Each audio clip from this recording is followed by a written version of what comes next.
Hi, welcome to I Tried to Eat My Phone. I am joined tonight by my dear friend Brian, and Brian and I are going to talk about parenting. Brian is the parent of three very lovely, wonderful um, girls, and they are similar-ish ages to our two girls. And I always am curious when people talking about parenting, like, do you have a moment or a group of moments where you felt like, yes, success, like I've done a good job as a parent? Like, where do you feel like you've been successful as a parent? Um,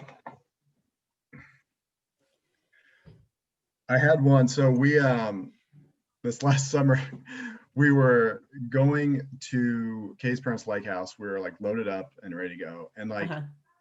somebody had spilled something in the I can't remember what it was, like glitter or something in the bathroom and didn't clean it up. And so I'm like, okay, girls, we have to whoever didn't you have to clean up before you go. Like no big deal. It would take like 5 minutes. And nobody owned up to it. And nobody owned up to it. And nobody owned up to it. So I sat them down on the couch and let them sit there for a while to talk to each other to try to figure out, get one of them to admit to it, and came back. Nope, wasn't me 3 times. So I'm like, I went in, I got my keys, throw it to him. I'm like, okay, go unload the car because we're not going. And I was totally bluffing, like we were going. And Lucy finally goes, okay, I did it. I'm like, yes, I won. But like, yeah, I convinced them that we were not going to the lake for the weekend because That's a tough one because you have to be careful when you when you make the Mhm. statement of this is what's when you give the consequence, like Yeah, yeah, don't make a you threat you know, can't follow through with. Like, I'm right, like, hey, we can exactly, stay here and like play golf tomorrow. That's not the worst outcome. where are there times, I mean, we all kind of have I feel like as a parent, well, in general, I will say one of my favorite qualities in people is humility, and I think parenting begets some humility where you're like, I Forces have it no out of you. idea. Yeah, Forces you're you like, to I get have no humble. idea what I'm doing. I'm clueless.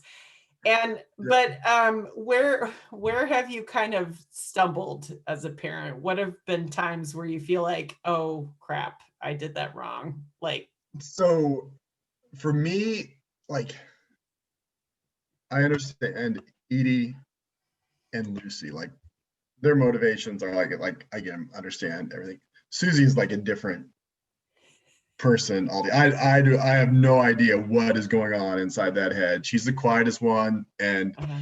so her, I feel like I have to work a lot harder with. Mm, And there are times where I felt like I wasn't connecting with her and had to realize. I mean, when she was younger, I used to say that her inner circle is about 3 people, and I'm not one of them for a while. I mean, and I felt like I had to change what worked with Edie and do something different with Susie, and had to relearn how to connect with my daughter because she was so different. mm, mhm. So it was, I mean, there was the time when like she was, I don't know, probably a year, 18 months where she wouldn't give me a kiss. And so she's, and so I made the rule, okay, no kissing daddy. Like, no, it's not going to happen. And that broke through. And I just had like everything was harder. Like she didn't just give you anything. I realized, Mm, she doesn't give anything away. huh. And it took me a while to realize that. And for a while, I really, really struggled with that. I think that's going to be a handy personality trait down the road, right? Don't you think? Like Yeah, to be like, okay, no, this is how I feel about this, so I'm going with it. yeah. Like even now, like you're like, what's your favorite food? I don't know. Like it's like, why would I tell you? Like, what do I get out of this transaction? Like, what's in it for me to tell you this? Isn't it fun to see like the difference in personality traits? Like Mhm. I remember John and I saying like a few times like how, you know, how totally different the girls are. And I'm like, well, what honestly, what do we really expect? Because like I Mhm. don't know anyone who's totally the same as their siblings. Right. Right. And I also feel like if you haven't noticed, the two of us are really different. So like Yeah. Yeah. there's, you know, there's kind of this like whatever the, you know, the uh however the stars fall from our Right. personalities into each kid is really fascinating because you know you think you have it made with one kid and then you have another one and you're like, oh wait, no. Yeah. Same gender, different species. Yeah, totally, totally.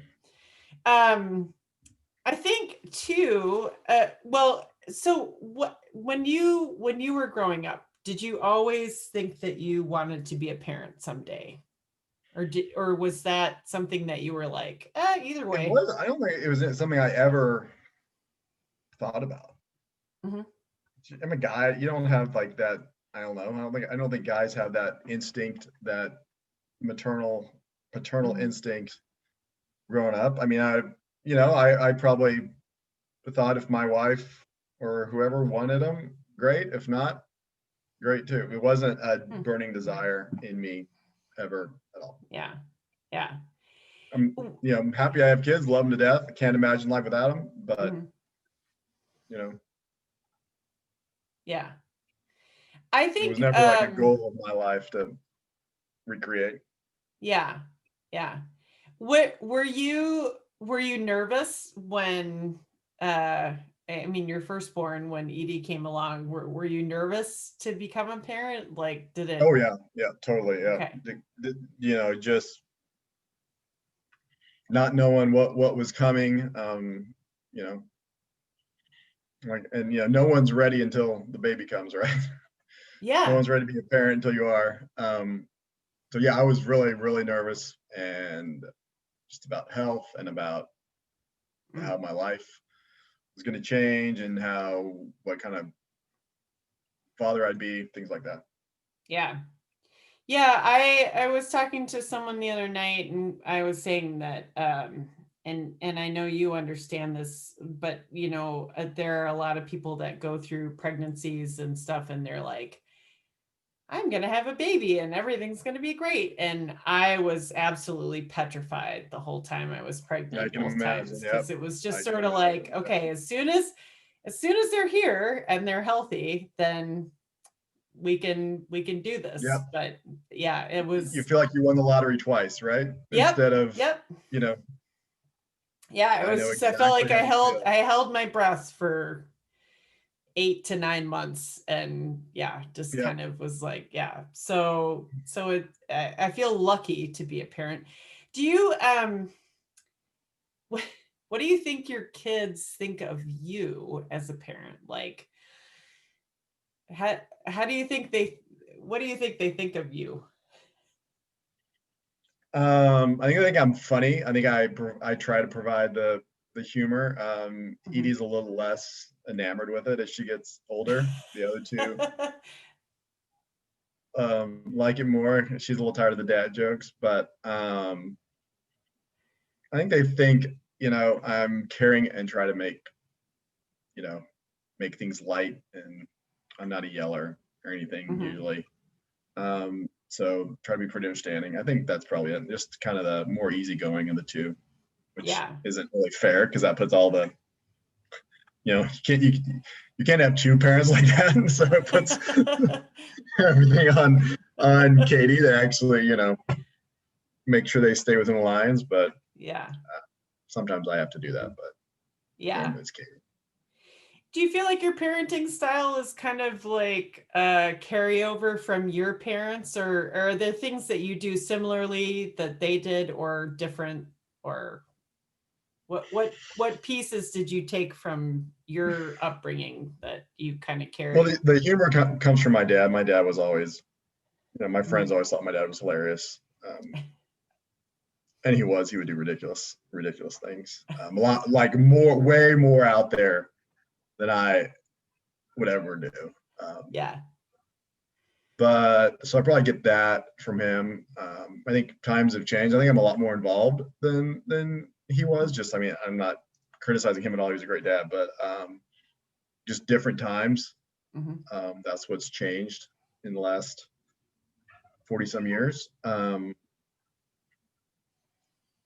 But I'm not sure where I get that. I mean, I probably learned as much from Katie as anything. I mean, she knows more about parenting than probably anyone I talk to on a regular basis.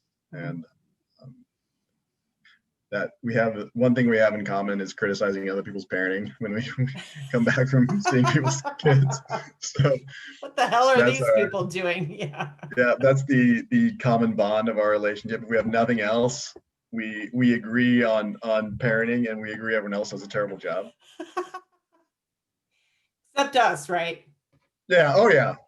No, yeah. But you know, when your kids, obviously your kids are great and will be like kids that, you know, throwing a fit in public and not behaving, you're like, consequences, you gotta have consequences. That's what's gonna happen, you know? You can't reward the fit with the cookie. Well, that's what Katie and I were well versed in dealing with kids in our jobs, and so there were a lot of times where before we were even before we were even parents, we were like, dude, seriously, like you're giving him a cookie and he just peed his pants, like, and like walked off into the other. So we're like, but I mean, it's easy to be judgy when you're in your 20s and you don't have kids yet. And then you're like, oh yeah, that happens sometimes. Like, I mean, we were in an airport once and waiting for our flight. I think it was before we had kids, maybe. And this like 3-year-old kid was having just an absolute show of a meltdown. And the mom's just sitting there reading a book. I'm like, can you believe that? And Kitty's like, actually, that's great parenting. Like, don't give them any attention. Like, just let them, like, she's not hurting anybody. Like, let her get it out before she gets on the plane. Like, I was impressed. I'm like, that's a good point. That's a good point. Yeah.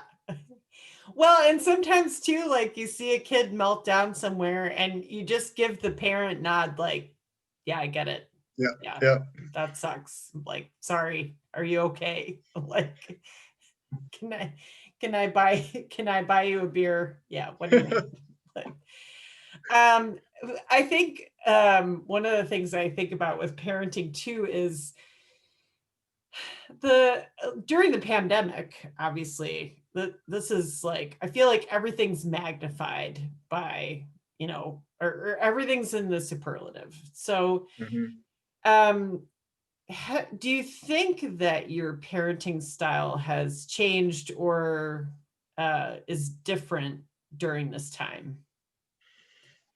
Probably because I'm around for the day-to-day stuff where usually, you know, I'd leave in the morning, get home in the evening. And I mean, there is that, you know, that stressful hour trying to get the kids ready for school that I usually missed. And then, you know, that kind of more fun hour or two after school when they're home and telling you about their day and everything before dinner. I missed all that. And so, but being around for that, it's not the stress of getting them out the door anymore, but still the stress of getting everybody connected and all that stuff. And just being around more, I think has changed how I view that a little bit. Of course, they're a little older now, so we will make them have to be a little more responsible for what they do now that they've been through this, you know, homeschooling for a few months now. But I think it probably has changed. Just exposure to my kids a lot more. Yeah, I think you know, as much as this is taking away from their social lives in a lot of ways, like but we do get the benefit of kind of more time together, and if we are able to embrace that, that's a good thing. I do think this generation is going to be very flexible in terms Yeah. of their thinking and how they kind of approach things because of all this. Are But it you is, like, are you sick of homework? Like, I feel like I used to like come home and after dinner would love to like sit down and do homework with kids, but now it's like, homework, we've been doing this shit all day. Like, what, like, what? Like, give us a break. Let us be a family. We've been to school all day. I know.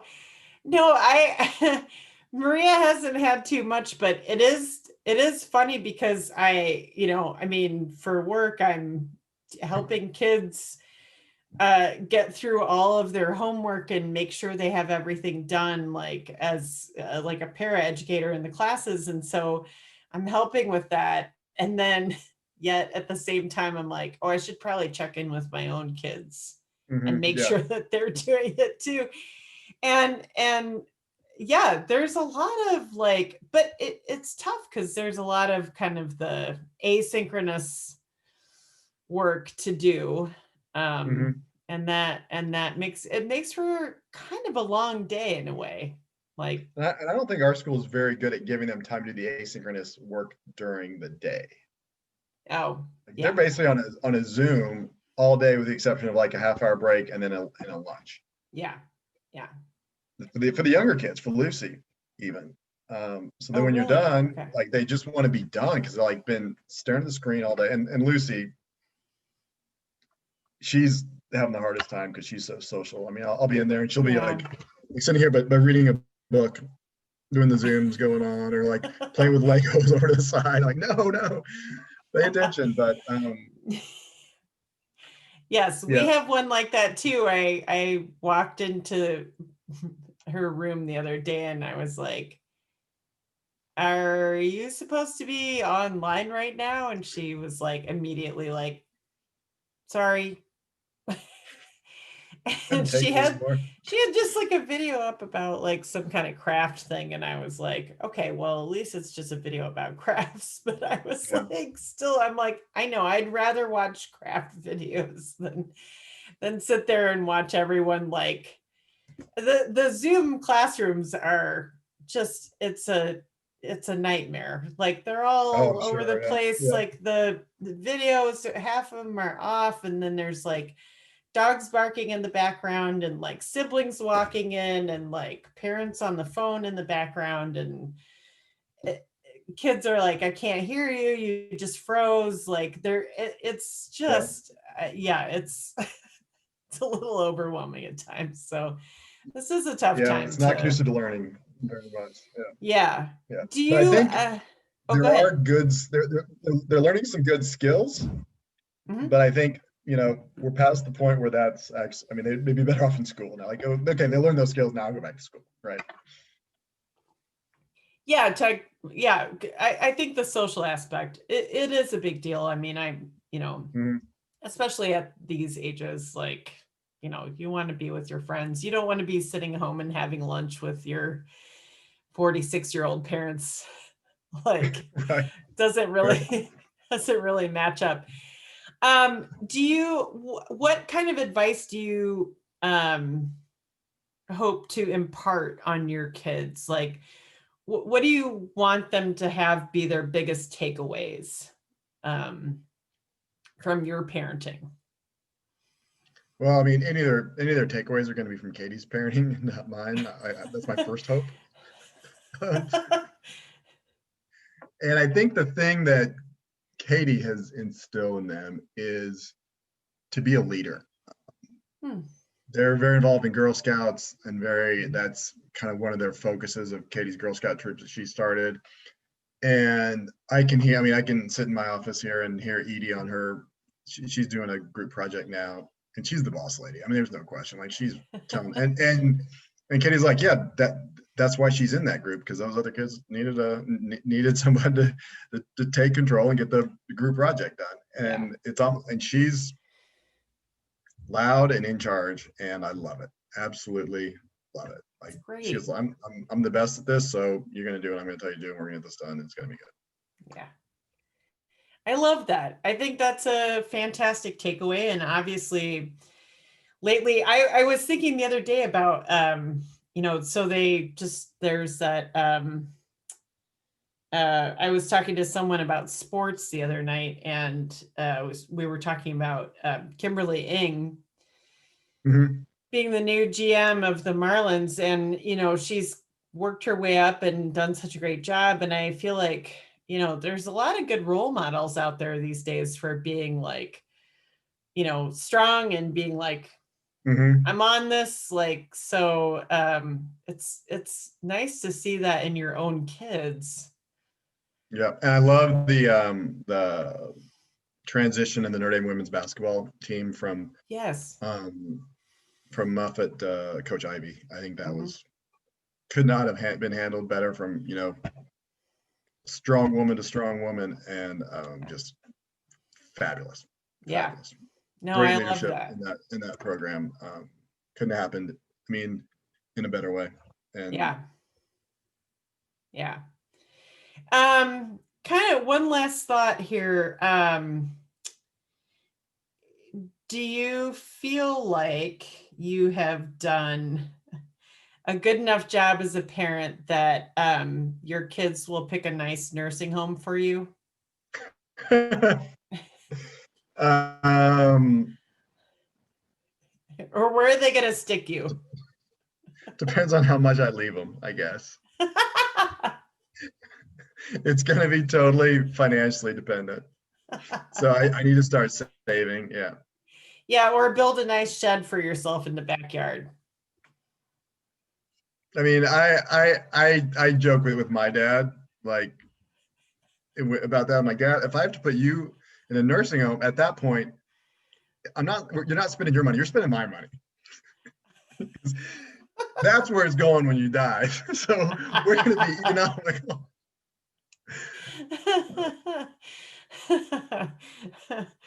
I'm Lucy sure. will take care. Lucy will take care of me. The other two might not, but Lucy will take care of me. Okay. If you It just just, takes one, right?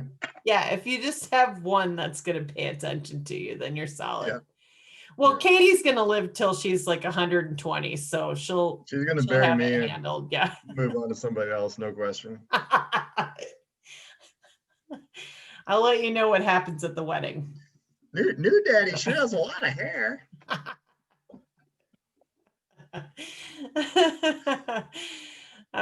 Thanks, Brian. This is Yep, great fun. to see I you. I appreciate like your this so project. much. Yeah, thanks. Yep, tell